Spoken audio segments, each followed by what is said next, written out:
Näen! See ei ole tark võtta, terve räägid Ma ei sure ära ju!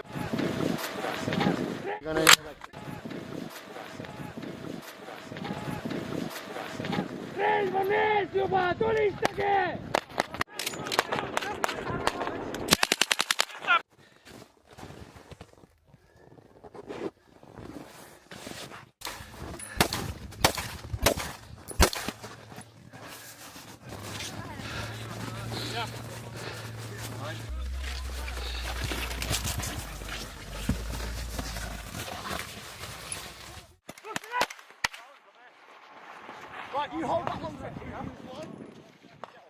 Arctic warfare, the minus 20 degrees Celsius reality. Leaving a warm barrack for a snowdrift is the ultimate office downgrade, but it's the only way to validate cold weather doctrine. When the mercury drops that low, standard operating procedures have to change. Tactical and mechanical hurdles. The gelling effect. Standard diesel fuel can begin to wax or gel in extreme cold, which clogs filters and can dead stop an armored column. Specialized additives and constant engine idling are often the only ways to stay mobile. The human cost. Beyond frostbite, cold weather injuries include dehydration, because people don't feel thirsty, and cognitive slowing. Everything takes 3 times longer to do when you're wearing 3 layers of gloves. Hardware fragility. Metal becomes brittle and more prone to snapping under stress, while battery life for drones, radios, and optics can drop by 50% or more. The strategic bond, UK and Estonia. The British Army's leadership of the Battlegroup in Tapa isn't just a temporary deployment, it's a long-term integration. 9 years of familiarity means shared infrastructure. British Challenger 2 tanks and Warrior 1F Firsts are now a common sight in Estonian forests, with maintenance logs and logistics tailored to the specific local terrain.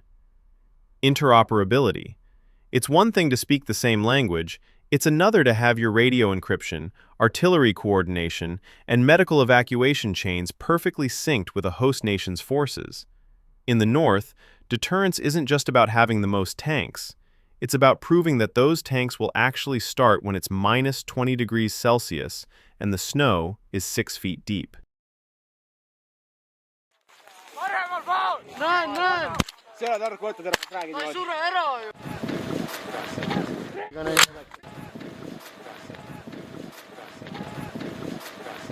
Relv on ees juba, tulistage!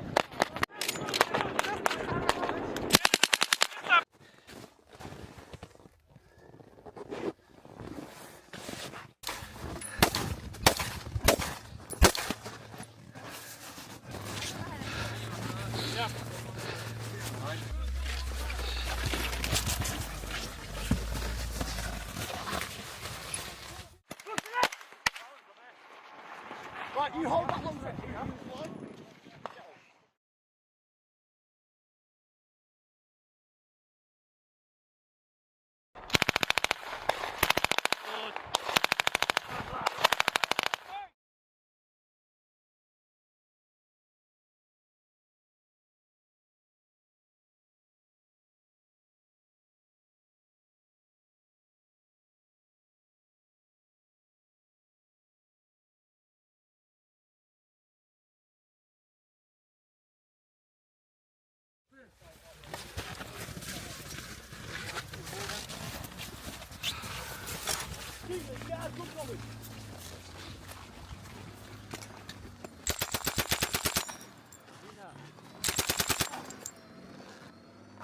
We know that we are effective during the summertime and during the warm weather conditions, but at the same time we have to be as effective as we are in summertime, also in the wintertime.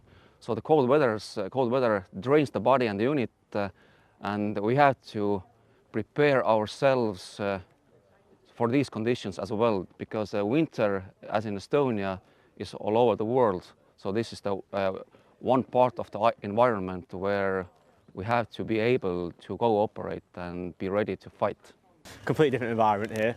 I mean, I've never seen such thick snow in my life, same as many of the soldiers. Just even the sort of thick, dense wood blocks, the bog that Estonia is sort of famous for, known for, and then sort of combining that together makes the perfect sort of training ground to test ourselves. And in terms of developing, especially at an armoured battlegroup level, sort of winter warfare in a very complex, difficult environment, genuinely is going to set us up well for sort of not only the rest of our tour, but as we sort of go back to the UK and then start pushing on from there. The reports are that this is the coldest winter in Estonia for the last 25 years. So the temperature appropriate, minus 25 and below for the last few days. But we need to be prepared to fight in any conditions. So we continue our presence here through the summer and the winter. And the reality that we see now is that whilst there is a preference for fighting on good ground, in good conditions, for the benefits of significant operations, the reality is that the ground hardens up when it gets cold, and so that enables greater movement, and we've seen that from Russians in Ukraine, and therefore we need to continue to practice to do the same thing on our side as well, which is why we've continued to practice as an armoured force in operating across frozen ground and understanding when the conditions change and how we can then continue to fight through regardless of the temperature, above 25 or 25 degrees below.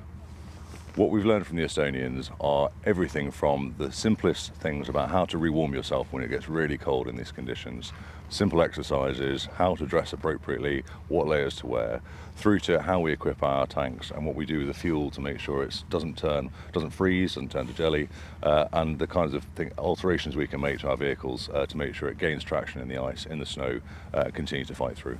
And the reality of the forces who are on this training area at the moment, you have the British forces, the French company as part of the battle group, our Estonian partners part of the exercise, as well as the Americans who are co-located here in Estonia. We are all learning and operating together to make sure we're learning lessons from each other and able to assist each other where we can do. And all of that is just replication of what is happening across the Eastern Front under different NATO framework nations. And so all together, once you combine it together, that is a hugely powerful message to the aggressor to make sure that we are ready to go at any stage, doesn't matter where that happens to happen.